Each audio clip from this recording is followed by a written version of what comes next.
Brain Bloom Learning, where small readers grow big brains.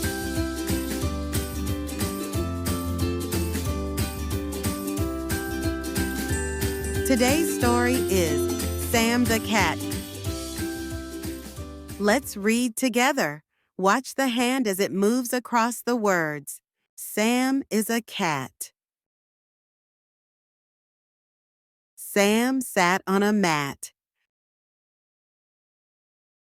The mat had a map.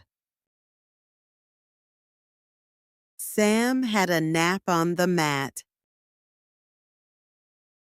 Subscribe and follow us on Facebook and Instagram. See you next time.